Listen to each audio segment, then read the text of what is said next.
ในขนมทานភាពได้กับพวกมีบัตรเศรษฐกิจโดยเป็นปัจจุบันในสลาวี BIA นี่ก็ជាមានលក្ខណៈពិសេសមែនទែនគឺលក្ខខណ្ឌនៃការបង់ថ្លៃសិក្សាគាត់បានជួយសម្រួលដល់អាណាព្យាបាលខ្លាំងមែនទែនហើយខ្ញុំជឿជាក់ខ្ញុំចំណាយត្រឹមតែ$188ក្នុងមួយខែប៉ុន្តែកូនខ្ញុំទទួលបានការសិក្សាចំនួន3ភាសាដូចជាភាសាខ្មែរអង់គ្លេសហើយនិងភាសាចិនគាត់និយាយគឺដូចភាសាកំណើតរបស់គាត់ចឹងគឺភាសាអង់គ្លេសគាត់និយាយបានល្អខ្លាំងមែនទែនហើយជាពិសេសទៅទៀតនោះគឺគាត់មានបន្ថែមជាមួយថ្នាក់ហែទឹកនិងថ្នាក់តៃក្វាន់ដូផងដែរ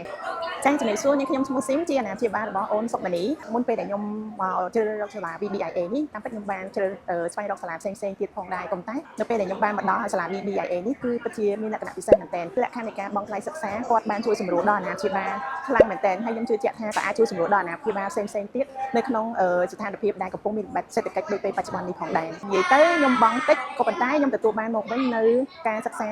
ថ្នាក់អន្តរជាតិហើយជាពិសេសទៅទៀតនោះខ្ញុំចំណាយត្រឹមតែ$188ក្នុងមួយខែប៉ុន្តែកូនខ្ញុំទទួលបានការសិក្សាចំនួន3ភាសាដូចជាភាសាខ្មែរអង់គ្លេសហើយនិងភាសាចិនហើយជាពិសេសទៅទៀតនោះគឺកូនខ្ញុំបានសិក្សាជាមួយនឹងគ្រូជនជាតិដើមផងដែរតាក់ទងជាមួយនឹងអនាម័យពេលដែលខ្ញុំចូលមកដល់ទីធ្លាសាលាខ្ញុំសង្កេតថាសាលាមានសណ្ដាប់ធ្នាប់ជាមួយនឹងថ្នាក់រៀនមានអនាម័យមានផាសុកភាពល្អអញ្ចឹងបានជាខ្ញុំសម្រេចចិត្តឲ្យកូនរបស់ខ្ញុំចូលរៀនក្នុងសាលា BBIA ពីព្រោះសាលាវាប្រៀបដូចជាផ្ទះទី2របស់កូនរបស់យើងអញ្ចឹងបើសិនជាសាលាមានអនាម័យមានបរិយាកាសខ្យល់ចេញចូលពន្លឺគ្រប់គ្រាន់ខ្ញុំគិតថាគឺទីកន្លែងដែលត្រឹមត្រូវសម្រាប់ឲ្យកូនរបស់ខ្ញុំចូលរៀននៅសាលា BBIA នេះបុគ្គលិកនៅសាលា BBIA ផងដែរពួកគាត់គឺមានការយកចិត្តទុកដាក់ចំពោះកូនរបស់ខ្ញុំហើយតាក់ទងជាមួយនឹងការថែទាំឬមួយក៏អាកប្បកិរិយារបស់ពួកគាត់គឺគាត់មើលថែទាំនិងនិយាយស្ដីប្រកបដោយវិជ្ជាជីវៈកូនរបស់ខ្ញុំក្រោយពេលដែលគាត់បានចូលរៀនជាមួយនឹងសាលា BBIA ហើយឃើញថាមានការរីកចម្រើនដូចជាការប្រស្រ័យតាក់ទងជាមួយនឹងអ្នកជុំវិញខ្លួនក៏ដូចជាមិត្តភ័ក្តិរបស់គាត់មានសកម្មភាពច្រើនជាងមុនគាត់ហ៊ាននិយាយស្ដីគាត់អាចលេងបានច្រើនហើយជាពិសេសទៅទៀតនោះគឺតាក់ទងជាមួយនឹងភាសាអង់គ្លេសរបស់គាត់ហ្នឹងគឺខ្ញុំចាប់អារម្មណ៍ថាគាត់និយាយគឺដូចភាសាកំណើតរបស់គាត់ចឹងគឺភាសាអង់គ្លេសគាត់និយាយបានល្អខ្លាំងមែនទែនតាក់ទងជាមួយនឹងអាណាព្យាបាលផងដែរបើសិនជាគាត់កំពុងតែស្វែងរកសាលាឲ្យកូនរបស់គាត់សិក្សា